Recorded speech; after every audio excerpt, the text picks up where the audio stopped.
Hi, how are you? I'm Tom. You know the story, right? Humpty Dumpty sat on a wall, had a great fall, and nobody could put him back together again. But they were wrong. I put myself back together. And that's exactly what emotions are like. Life too. No matter how broken things feel, you can piece it back. Stick around. Let's have a chat. What happens when life hits you all at once? You lose your job. Your income disappears overnight. A relationship you invested years in falls apart. Someone you love is suddenly gone. Or an accident changes your life in ways you never expected. In those moments, what actually determines what happens next? Is it the situation? Or is it something else? Because here's the truth most people never realize. It's not the event that destroys people. It's the emotional spiral that follows. You lose your job, fear sets in, then anxiety, then self-doubt. You hesitate, you delay action, and slowly the situation gets worse. A relationship ends. Sadness turns into isolation. Isolation turns into overthinking. Overthinking turns into regret. And before you know it, you're trapped in a loop.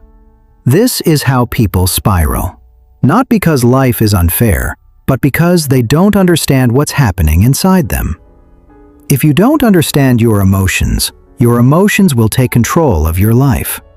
And that's why every single person needs to learn how to decode their emotions. Not just to feel better, but to survive difficult moments, make better decisions, and build a meaningful life. Today, I'm going to show you a system, the Emotion Decode System. All right, quick question. How do you think emotions work? Most people, if you ask them, would say something like, something happens, I feel something, done, move on. Like it's a straight line, right? Event, feeling, end of story. But here's what actually happens. Emotions don't work in a straight line. They work in loops. And today we're going to look at two really important ideas from the Emotion Decode System. First, the emotion feedback loop. What it is, how it affects your everyday life, and why it explains so many of the patterns you're probably already tired of repeating. And second, life stages and emotional players.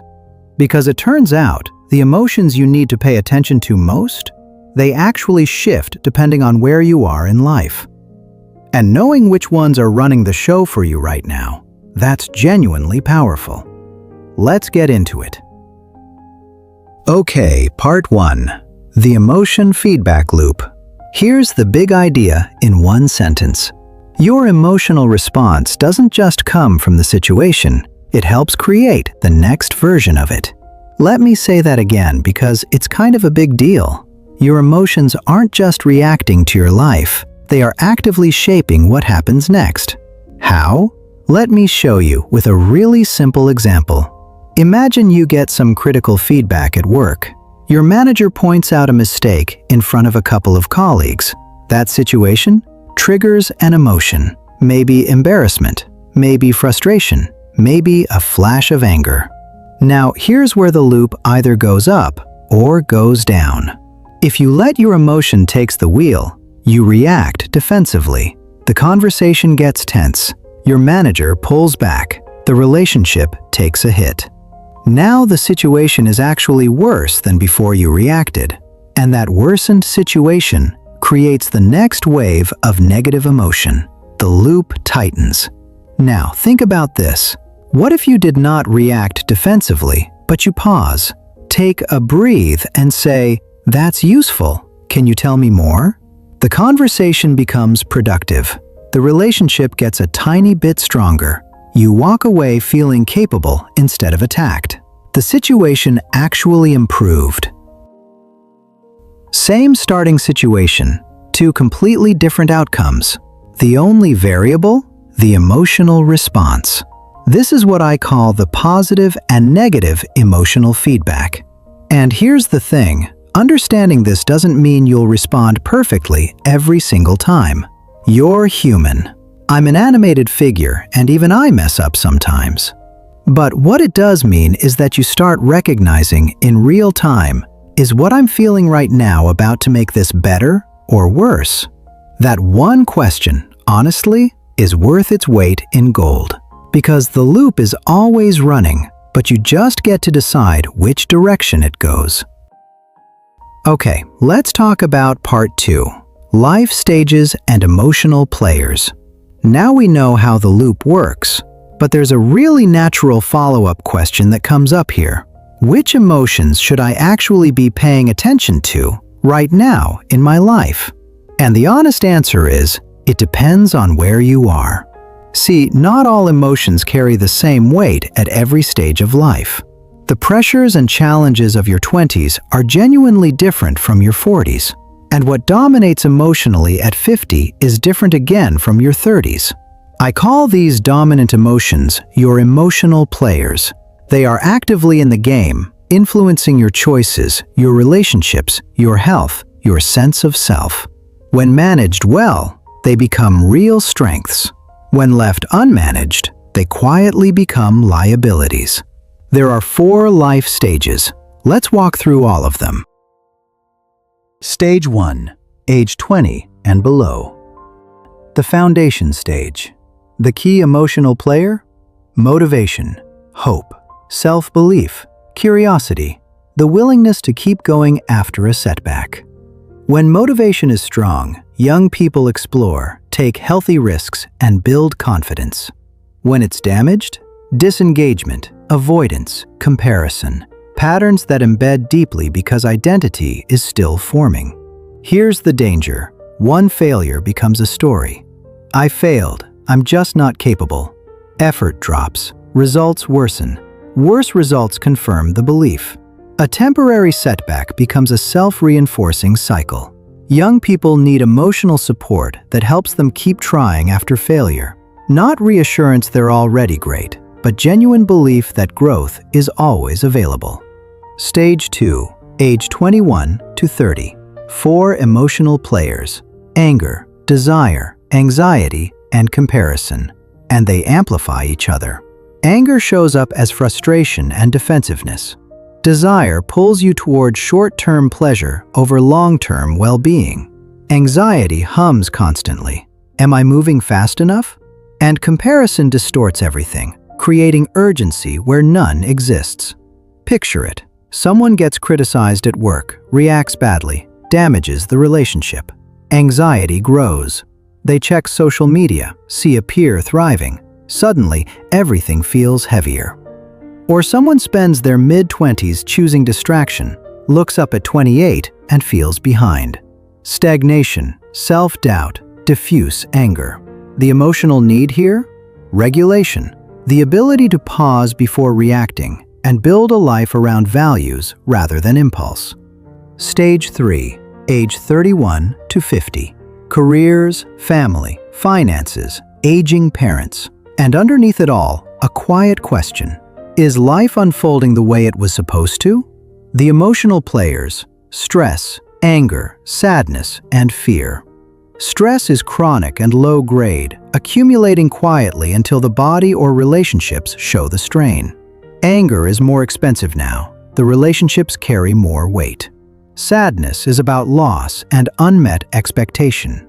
Fear takes on a security quality: job, money, health, and when unacknowledged, drives avoidance at exactly the moments action is needed.